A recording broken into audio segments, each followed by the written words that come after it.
হেমন্তপুর আন্তর্জাতিক চেকপোস্টে বৈধ ভারতীয় পাসপোর্ট থাকার পরেও এক নাগরিককে বাংলাদেশে আখ্যা দিয়ে ফিরিয়ে দেওয়া এবং যাত্রীদের কাছ থেকে অবৈধভাবে টাকা আদায়ের গুরুতর অভিযোগ উঠেছে। ভুক্তভোগী আব্দুল মিয়া সিপাহীজলা জেলার মেলাঘর তেলকাজলা গ্রামের বাসিন্দা। তিনি বৈধ ভিসা ও ভারতীয় পাসপোর্ট নিয়ে বাংলাদেশে যাওয়ার সময় ইমিগ্রেশন কর্তৃপক্ষ তাকে বাংলাদেশের নাগরিক বলে দাবি করে আটকে দেয়। আব্দুল মিয়ার অভিযোগ, ইতিপূর্বে একই পাসপোর্ট দিয়ে তিনি দুবার বাংলাদেশে যাতায়াত করলেও এবার হঠাৎই তার নামে বাংলাদেশি পাসপোর্ট রয়েছে বলে দাবি করে তাকে চরম হয়রানি ও মানসিক নির্যাতন করা হয়।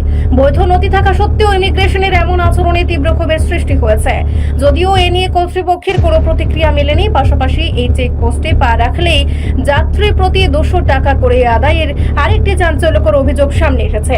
আসা যাওয়া মিলিয়ে 400 টাকা নেওয়া হলেও এর কোনো সঠিক কারণ বা রসিদ দেওয়া হচ্ছে না। যাত্রী পরিষেবার নামে ওয়াইফাই ও গাড়ি ভাড়ার কথা বলা হলেও বাস্তবে যাত্রীর কোনো সুবিধাই পাচ্ছেন না বলে দাবি করেছেন। এই অতিরিক্ত ও বাধ্যতামূলক টাকা কাটায় ভারত ও বাংলাদেশ উভয় দেশের সাধারণ যাত্রীদের মধ্যে চরম ক্ষোভ ও অসন্তোষ দেখা দিয়েছে। আমার নাম আব্দুল মিয়া, বাড়ি মেলাঘর তেলকাজলা। তো আমি 2022-এ পাসপোর্ট করছি বাংলাদেশ আসা যাওয়ার লাগিয়া। কিছু আত্মীয় স্বজন আছে বা গুরুন গারণ লাইয়া করছি। তইলে আমি এই পাসপোর্টটা দিয়া 2বার বাংলাদেশ গেছি। 2বার বাংলাদেশ গেছি, আইসি, কোনো প্রবলেম হয়েছে না, কোনো দোষ তারা ধরছে না, কইছেও না।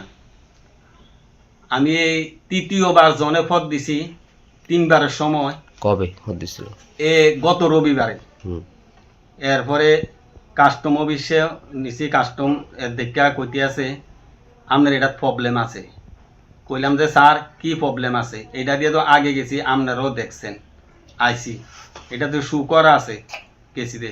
ওই সময় তো কোনোদিন কইছেন না যে পাসপোর্টের মধ্যে প্রবলেম আছে। প্রবলেমটা কিটা কোন? কাস্টম অফিসারে প্রবলেমটা কইতে আছে না, বারবার জিজ্ঞাসা করতে আসি, কইতে আছে না। কয় যে স্যারে আইলে কইব। ভারতীয় কাস্টম? হ্যাঁ, ভারতের কাস্টম। তো এই ভারতের মধ্যে এটা চেকপোস্টে এবার কোন চেকপোস্টে দিয়ে দিয়েছিলেন? হ্যাঁ, কোন চেকপোস্টে দিয়ে দিয়েছিলেন? ওই তো সুনামুরা চেকপোস্টে। এবার কইলাম যে স্যারে কতক্ষণ আইব? স্যারে কালকে আইব, কাগজপত্র লই আইব। আমি কি কাগজপত্র লই আইতাম? সব যত আছে আমার পরিচয়পত্র সব কাগজ আমি লই আই না।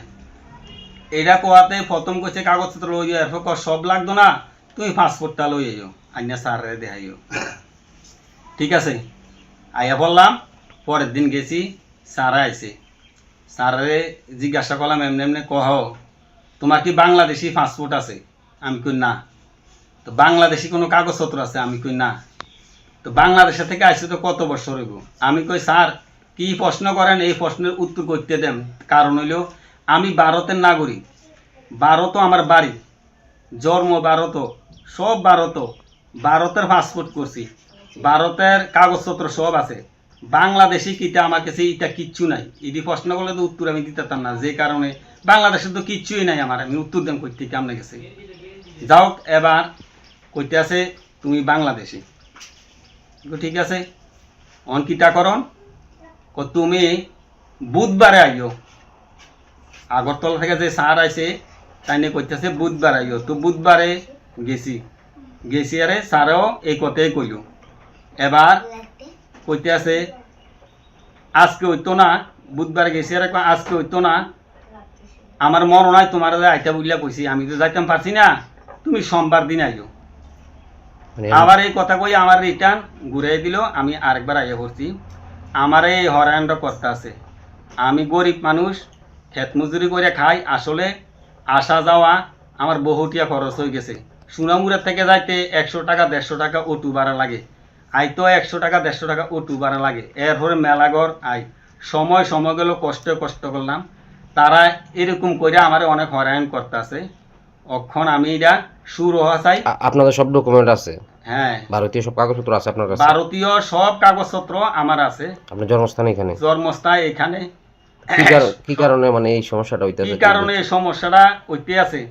আসলে আমার দোষটা কিটা? ভারতের মানুষ ইয়া, ভারতের সব কাগজপত্র থাকার পরও এই সমস্ত কারবারটি কেন তারা আমার লোক করতে আছে? এছাড়া এই পাসপোর্টটা দিয়ে তো আগেও আমি গেছি, অক্ষণ কি আরে দিতে আছে না? আগে তো কইছে না আমি বাংলাদেশি, অক্ষণ কেন কইতে আছে আমি বাংলাদেশি? ব্যুরো রিপোর্ট, সংবাদ প্রতীক্ষা।